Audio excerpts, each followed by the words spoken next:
Blue Light Special.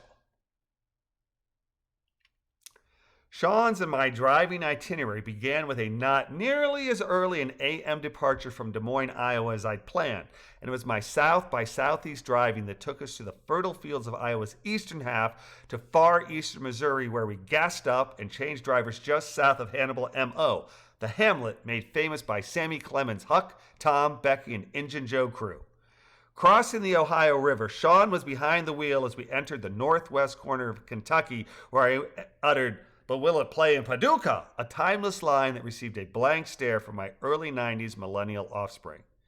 Continuing our A-B pattern of driving, I was back in the driver's seat as we skirted Hopkinsville, KY, home of the infamous Todd K, and with no gnashing of teeth, we gassed up and changed drivers for the last time of our day's drive just north of Nashville, as Sean prepared to take us down the twisty bits of the final leg of our cross-country jaunt together.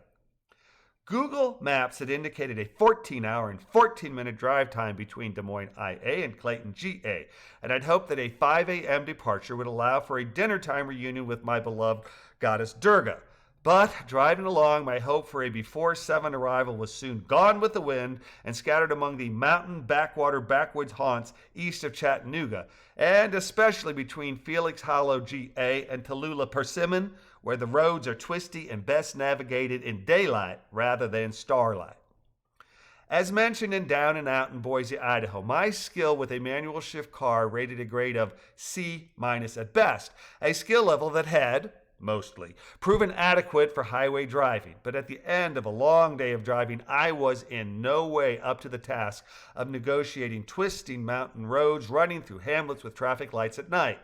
Sean may have grimaced when I stalled his car once, and had definitely uttered disparaging words when we changed drivers that one time, and he'd left the car in neutral with the engine running, and I tried to start a Civic, an action that produced some decidedly uncivil commentary.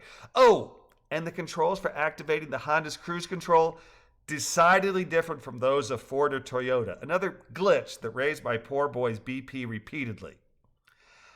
I doubt Sean is any less patient at 30 years old than I was as a 30-year-old, but he is definitely less patient than I am at 206% of that age. It's late, it's dark, his bed is calling, and in his impatience as he drives and catches the rare car on the road, he attaches himself to the bumper of the car ahead, his tailgate absolutely giving me fits, and seemingly making the driver whom he is tailgating go even slower just for spite. We survive a couple of these encounters and are above the speed limit on twisty roads when we see another car in the distance who is driving perhaps 5 to 10 mph above the speed limit. Sean is gaining on said car when he slows and says, "That's the Popo," his preferred moniker for the police. I respond, wondering if his statement is true, and if so, how he determined this when the car ahead receives just enough ambient illumination for my tired old eyes to see that it is indeed a marked patrol car. Impatient or not, Sean does not tailgate the patrol car, but does drive at the same 5 to 10 mph over the limit as our Georgia Highway patroller, a decision that has nearly fatal consequences. Sean is not tailgating, and though he is speeding, his rate of speed is certainly within the realm of reasonable when disaster's evil grin materialized with its malicious laugh. The patrol car's rooftop blue lights start flashing, and just as I wonder if he's going to pull us over for speeding, the car slams on his brakes and attempts to do a U-turn. ATTEMPTS.